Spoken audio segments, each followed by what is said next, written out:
Tomates marcianos brasileira usa técnica maia para criar plantações em Marte. Em projeto de mestrado dos Países Baixos, a astrobióloga investigou se cultivar diferentes espécies vegetais em conjunto pode ser uma maneira de otimizar recursos e garantir segurança alimentar para as futuras colônias humanas do planeta vermelho. A técnica também pode ajudar a recuperar solos degradados da Terra. Rebeca Gonçalves fez mestrado sobre agricultura espacial nos Países Baixos. Foto arquivo pessoal. A brasileira Rebeca Gonçalves lembra com saudade a história que ouvia de um tio astrônomo durante a infância. Para ela, saber os detalhes de planeta, constelações, astros e satélites sempre foi objeto de fascinação. Porém, alguns anos depois, quando chegou a hora de escolher a faculdade, ela optou por se especializar em outras áreas de interesse, a biologia. À época, tinha a ideia errada de que o setor espacial só era para quem deseja virar astronauta, lembra ela. No entanto, alguns anos após obter o diploma em carreira das ciências biológicas, Gonçalves entrou numa crise existencial. Comecei a pensar o que estava fazendo com a minha vida e se era aquilo que gostava mesmo. Foi nessa hora que teve uma ideia. Por que não unir as duas paixões? Foi assim que ela decidiu perseguir o sonho de virar uma astrobióloga. Para isso, Gonçalves entrou em um programa de mestrado sobre esse tema do Centro de Análise em Sistema de Colheita da Universidade Wageningen, localizado nos Países Baixos. Decidiu investigar como nós poderíamos utilizar os recursos limitados como água, nutrientes e energia para cultivar alimentos em Marte, resume a pesquisadora.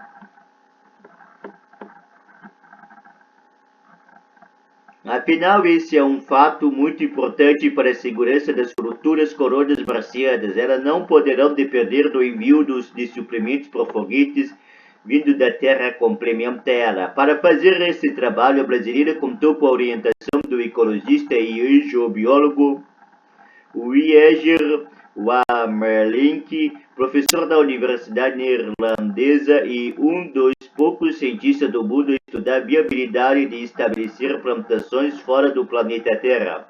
Para ter ideia de como a agricultura espacial é um campo novo, meu orientador é uma das primeiras pessoas do mundo a estudar o assunto e publicou uns 6 artigos até o momento, conta ela.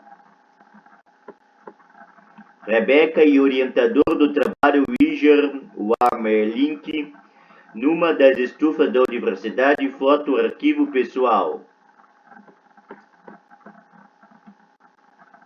Inspiração que vem do trabalho. Mas como seria fazer uma plantação num lugar distante como Marte? Será possível que as espécies vegetais típicas do nosso planeta se desenvolvam num ambiente tão distinto? Para responder a essas perguntas, a primeira fase do trabalho de Gonçalves consistiu em estudar diferentes técnicas agrícolas que poderiam garantir a sobrevivência das plantas e, eventualmente, até aumentar a produtividade delas. Foi nessa etapa que a cientista descobriu uma abordagem chamada policultura, socialização de culturas ou consorciação. Essa é uma prática milenar que foi inventada pelos maias, explica ela.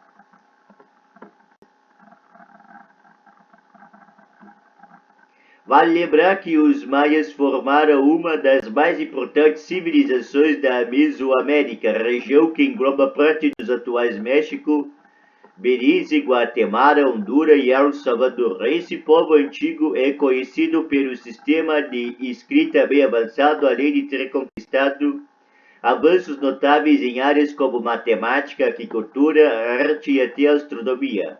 Na agricultura, os maias se destacaram por fazer a consorciação. Em resumo, eles cultivavam abóbora, feijão e milho, entre outros, no mesmo local. A ideia é usar o mesmo espaço de terra para plantar espécies que apresentam qualidades complementares para que uma ajude no desenvolvimento da outra, resume Gonçalves. A brasileira considerou que a consolidação poderia poderia ser uma boa ideia para Marte, logo ganhou o apoio e empolgação de seu orientador. A ideia era bastante inovadora. Alguém havia testado algo parecido no campo da agricultura espacial, conta ela.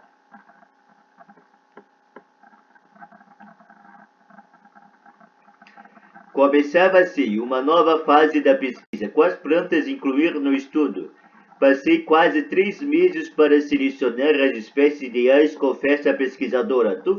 No final, as escolhas foram a cenoura, a ervilha e o tomate cereja, cada um por uma razão específica. As ervilhas ou as leguminosas, no geral, têm uma espécie de superpoder, que é fazer uma parceria com uma bactéria que vive no solo. Juntas elas transformam o nitrogênio em amônio no solo. É como se essas plantas produzissem seus próprios fertilizantes, ensina Gonçalves. Já o tomate cereja cresce como um pequeno arbusto que tem uma função dupla, servir de apoio para os ramos das ervilhas crescerem e de meia sombra para os pés das cenouras se desenvolverem perto do sol. Por fim, a cenoura foi selecionada por ter a capacidade de arejar a terra com suas pequenas raízes. A Terra debate, mas o experimento deste só poderia ter alguma utilidade prática se usasse um solo parecido ao que os futuros exploradores encontrarão no planeta vermelho.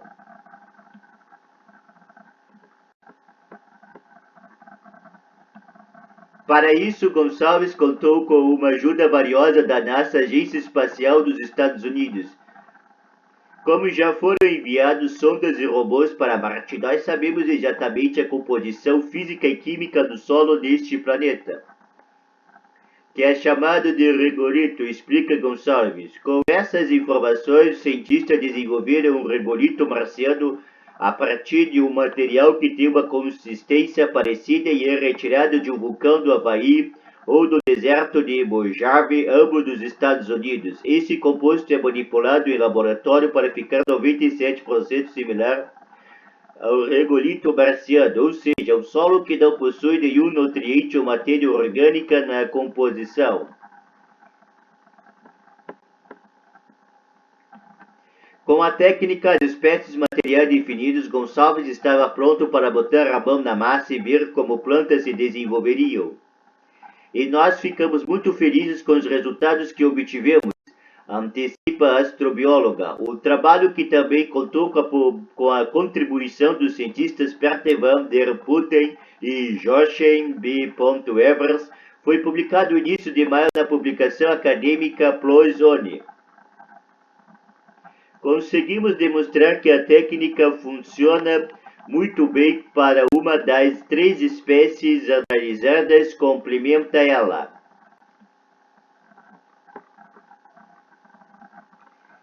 Nas 2 fichas comparativas é possível ver a diferença dos tomates cultivados na consorciação à esquerda ou como monocultura.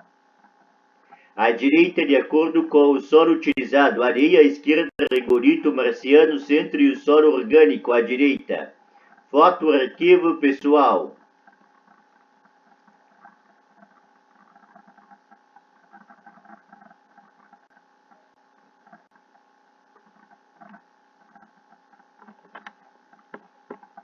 Nas estufas da universidade, os tomates cultivados no regolito marciano com sistema de consorciação produziram o dobro de frutos em comparação com as plantas da mesma espécie que cresceram sozinhas. Os tomates da consorciação ainda se desenvolveram mais, tinha um tronco mais grosso e amadureceram mais cedo, diz Gonçalves. Para os pés de ervilha, o resultado da comparação terminou no empate. Essas plantas se desenvolveram de forma similar se foram plantadas juntas de outras espécies ou sozinhas. Já cenouras preferiam a monocultura, ou seja, o cultivo separado no espaço reservado apenas para esse vegetal.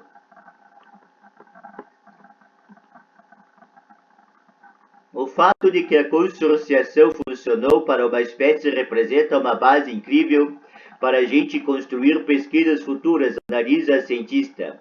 Agora a questão é fazer pequenos ajustes como modificar os nutrientes ou escolher outras espécies para compor o sistema. Benefícios para os dois planetas. Gonçalves reforça que, embora a pesquisa tenha foco às futuras expedições humanas a Marte, ela pode gerar repercussões positivas no planeta que habita hoje. A Terra enfrenta um grande problema. Cerca de 40% dos solos agrícolas foram degradados em grande parte por causa da monocultura, estima ela. Essa é uma questão que afeta 1,5 bilhões de pessoas ao redor do mundo e tem repercussão na segurança alimentar e financeira de muitas famílias, especialmente de pequenos produtores. A astrobióloga destaca que as técnicas de consorciação, como a que foi utilizada na pesquisa dela, são uma estratégia com eficácia comprovada para fazer regeneração do solo. Esses sistemas só não são utilizados em larga escala porque ainda são um tanto caros e requerem mais manutenção quando comparados à monocultura, compara ela. Já as futuras colônias de seres humanos que vão para Marte cultivar diversos alimentos em conjunto traz uma série de vantagens, a começar pela otimização de recursos. Afinal, é possível usar uma porção de água ou fertilizante num espaço menor. Além das barreiras logísticas que dificultam o envio de remessa de comida à terra a partir da Terra, há também uma questão de saúde que justifica o desenvolvimento de um agro do espaço. Até o momento, os astronautas sobrevivem com comida desidratadas por não carregarem água. Elas são muito mais leves, compactas e fáceis de transportar. Só que esse processo de desidratação elimina todos os antioxidantes dos alimentos, como vitamina A e C, beta-caroteno e licopeno, que são essenciais para a saúde humana, explica a astrobióloga. Isso significa que, se quisermos colonizar a Lua ou Marte, seremos obrigados a plantar alimentos frescos, pois há certos nutrientes que só existem nessas fontes, reforça ela. Para a cientista, a primeira geração de cultivares precisará contar com suplementos externos como nutrientes e fertilizantes vindo da Terra. Mas a partir da segunda geração conseguiremos fazer um sistema autossustentável, em que usamos as partes não comestíveis das plantas, além de fezes e urina humana, para fazer adubo antibiana. Esse cenário futuro remete ao filme Perdido em Marte, lançado em 2015. Na trama, o astronauta Mark Watney, Matt Damon, se vê sozinho no planeta vermelho e precisa encontrar meios de sobreviver. Numa das cenas, Watney cria uma plantação de batatas e usa as próprias fezes para adubar o tubérculo no solo marciano. É totalmente possível pensar numa possibilidade dessas, como mostrado nos cinemas. Aliás, esse filme teve um consultor científico que trabalhou da NASA, então boa parte do roteiro está alinhado com as evidências, explica Gonçalves. O sistema solar é logo ali. A cientista aponta que a exploração espacial vive uma nova era de ouro. O programa Artemis, capitaneado pela NASA, pretende estabelecer as fundações para a exploração científica de longo prazo da Lua, com missões programadas para 2025, 2026 e 2028. Em 2 anos, a agência espacial pretende levar os primeiros astronautas ao Polo Sul de nosso satélite natural. Já para 2028 está programado o início da construção das bases de uma futura estação espacial lunar. E na próxima década é muito provável que os primeiros seres humanos sejam enviados a Marte também, acredita Gonçalves. Diante desse futuro nem tão distante assim, a astrobióloga destaca a necessidade de avançar nas pesquisas sobre a agricultura do espaço. Ela lembra que o Brasil é um dos signatários do Acordo Artemis, uma série de tratados pela exploração pacífica da Lua, de Marte e de outros objetos astronômicos. Nesse acordo, o Brasil se comprometeu como nação a fazer os estudos relacionados à agricultura, já que é referência mundial nessa área, informa a pesquisadora. A empresa brasileira de pesquisa agropecuária Embrapa e a Agência Espacial Brasileira, inclusive, criaram uma parceria para desenvolver pesquisas que garantam a segurança alimentar das futuras colônias lunares e marcianas. Enquanto traça os próximos passos da carreira e já se desfez de impressões antigas como pensar que só astronautas poderiam trabalhar nesse universo, a astrobióloga ressalta as oportunidades do setor espacial. Não importa se você é designer, engenheiro, biólogo, químico, relações públicas, jornalista, diplomata, sempre haverá oportunidades numa área tão ampla como esta, diz ela. É importante lembrar que o setor espacial tem parte direto do nosso mundo.